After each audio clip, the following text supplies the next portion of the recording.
First off, some whiny little bitch saw the Curmudgeons and Cars getting to Gary Con that Jim Walper and I made. And they got it flagged for copyrighted material because there was music playing in the background. But they were wrong. Jim knows how much he can sample and how much he can't. And he did it legally according to ASCAP rules. So, you little whiny bitch, I hope you're happy. Today I'm going to answer some questions. Had an interesting one. Somebody wanted to know, do I wear pants when I do these things? My answer would be, sometimes. All right, let's see. Okay, here is a question that is so long and so ridiculous that I'd have to put my glasses on to be able to read it. And this is the part about squeezing the fantasy out of fantasy role-playing games. This person, a couple of days ago, was reacting to the very first one of these that I did. And quoting about what I said about hit points was your ability to avoid a fatal blow. Well, yes, that's what I said. That's what it was meant to be. And so this individual had, I remembered something that I was going to talk about. This individual then went on to say, now listen to this.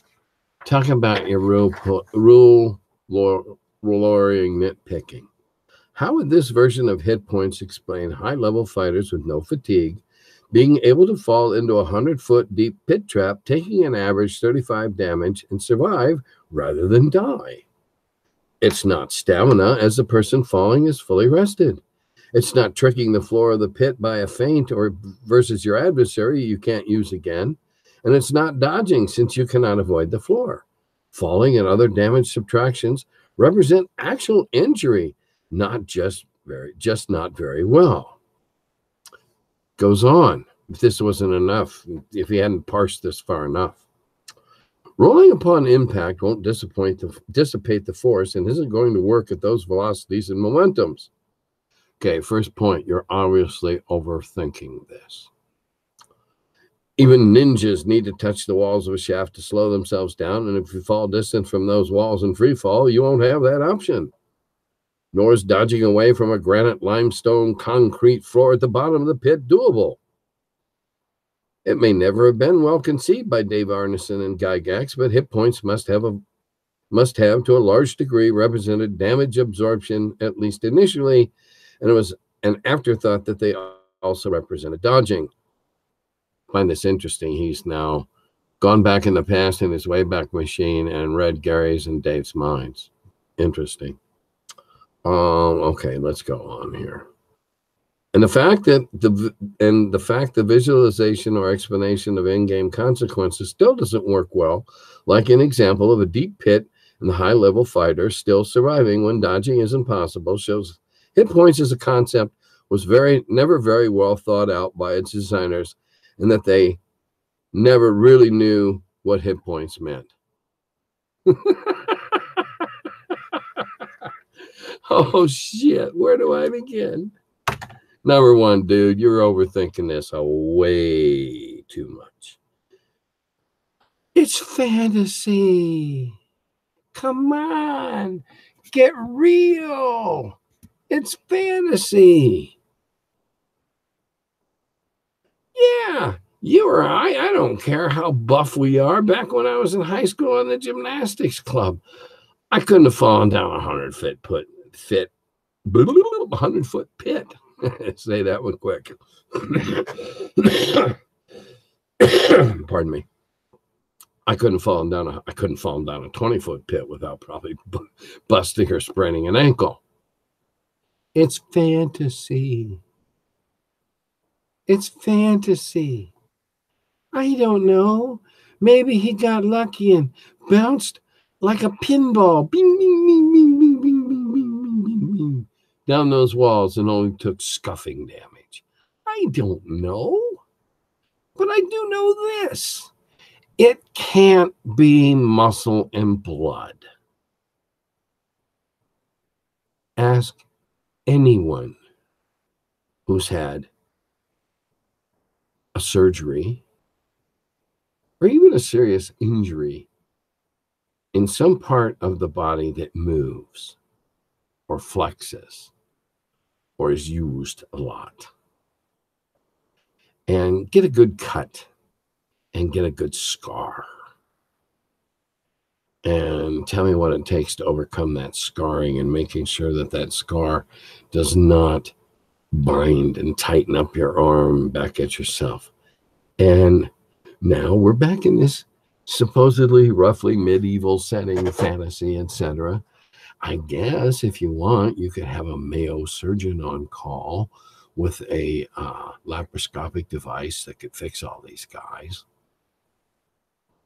Or you could say it's fantasy and have fun with it. You can't possibly, if let's take a fighter and let's get him up to 6th level. How many hit points will he have suffered over the course of adventuring that takes him to the 6th level? Now, this is not a game where you get XP for gold. Screw that. Okay, how many fights? How many melees will it take to get to that level? If it were blood and flesh, they'd never get past 3rd level because there'd be so much scar tissue. They couldn't move. Be worse than the muscle-bound dude at the beach going, when you ask him, which way is the ice cream stand? That way, because they're so muscle-bound, their arm is stuck. Come on. It's fantasy. You're overthinking it.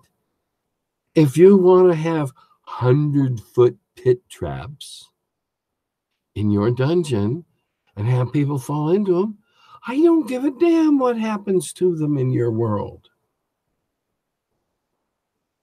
I don't dig 100-foot pit traps in my world because that sounds like a character killer. It serves no other reason, no other purpose, no other interior logic to the story. Come on. You're overthinking this, dude. It's fantasy. Stuff happens that isn't supposed to happen because it's fantasy. Magic works. Pixies fly. Magic carpets will take you somewhere because it's fantasy. You're overthinking this. Way overthinking this. Go with it and have fun. Don't agonize over what happens to that guy that falls down the 100-foot pit trap that's fully rested and has all his stamina, is not fainting against the floor. Fine. Let him fall in the hole and die. I don't care. If that's what feels right for your world, then do it.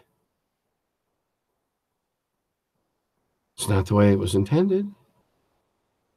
I think you got a great big hairy pair to say that you don't feel that Arneson and Gygax thought it out very well. It is what it is because they said so, fool. And that'll take me to my next topic, name pronunciations. We're back to the boule. It shouldn't be pronounced that way. All right. My middle name is James, James. 3 or 4 days ago, I was watching a Champions League game. Bayern Munich has a player whose last name is James. Now, I call myself James. He pronounces his name Hamas. Is he wrong? Am I? It's boule. Get over it, for Lord's sakes. Get over it. My God. Okay. This week's Facebook stupid. And this brings me to my other topic, my other main topic. And that is, if you want to know something about what's going on or what went on or how it happened, my God, the information is out there. All you got to do is look. Put a name in. And Google will take you there. And it'll tell you. Now, you don't always want to believe Wikipedia, because any fool can put anything in Wikipedia you want. For a long time, half my children were missing in Wikipedia because somebody edited them out. Somebody put up something about a Mount Rushmore of role-playing, who would be on it.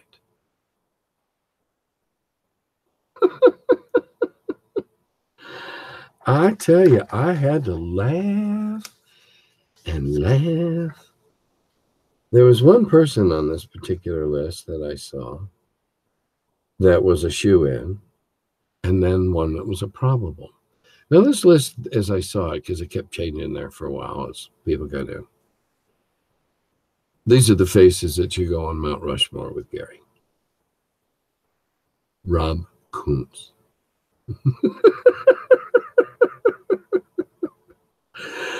That is a huge chuckle to all of us that know.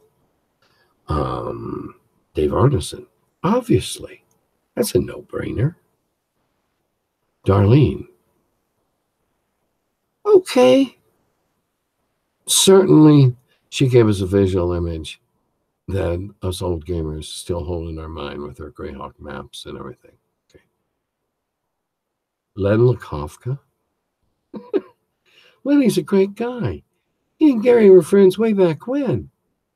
He may have sat around at Gary's table back in those days before everything was published and said, hey, what about if you did this that way? Or what if you did that this way? And just like Rob Kuntz might have done the same, and Terry Kuntz did the same. Okay, back in those days as it was all forming together. And Lenny did some stuff that I published in the magazine.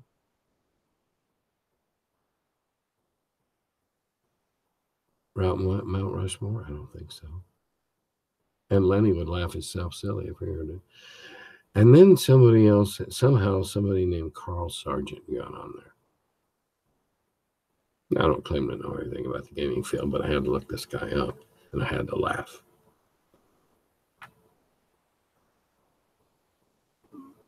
I had to laugh because they were looking for not as true as Mount Rushmore is really, but they were looking for founding fathers.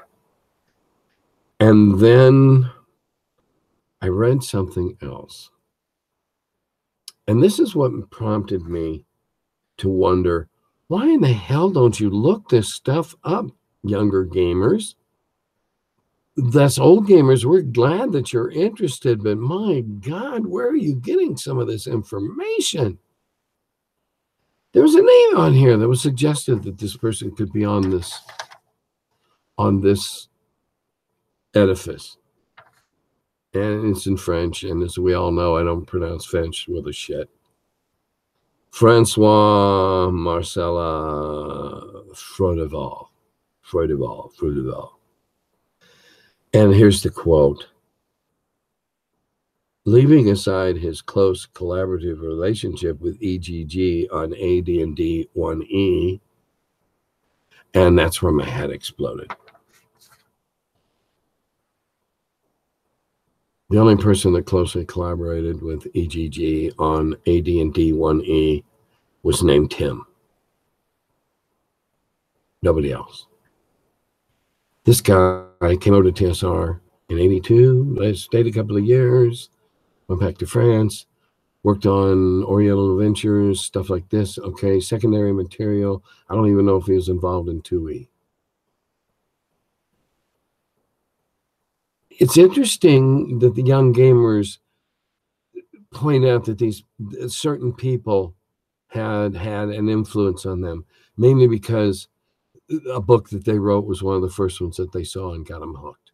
And that's good. And there's nothing wrong with that. Okay, Robert Heinlein got me into science fiction. A book he wrote got me into science fiction, and Poul Anderson got me into swords and sorcery with a book he wrote. And it all starts somewhere.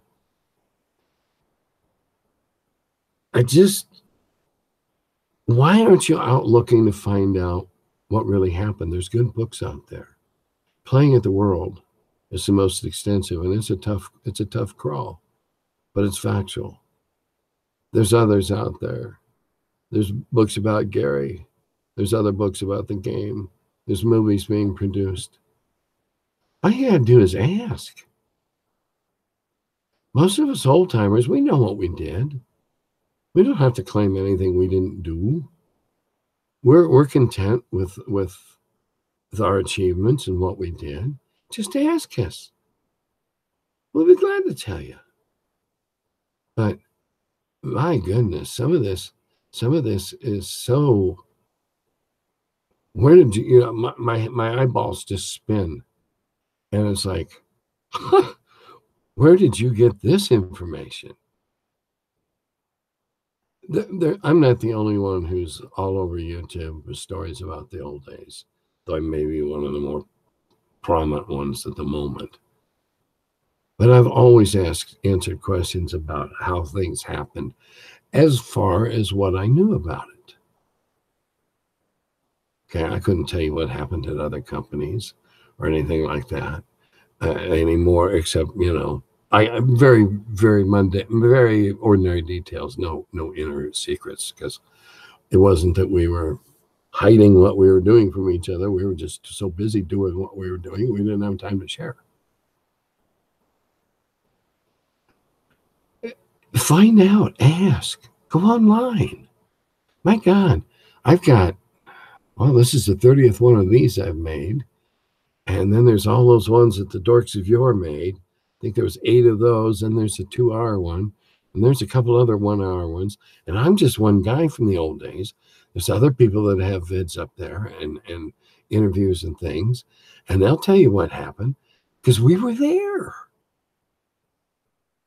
Where are you getting some of this other stuff? Just, whoa, do a little research. As a retired teacher, I'm appalled by your lack of seeking to find firsthand sources, reliable sources. I have no idea where you're getting some of this stuff. But if you want to know, ask one of us. Ask one of us. We'd be glad to tell you. If we knew, if we were there, if we were involved in it, we'd be glad to tell you. No sweat. Quick note for Jay Levy. Angie and Steve were over tonight. We had a wonderful dinner outdoors. I grilled. It was lovely. Glorious night. We talked about you. Did your ears burn? All right, private note. That's all. I think that's all that's on my list. I'm pretty sure that's all that's on my list. Just remember, if your name is James in America, it's Hamas in Munich.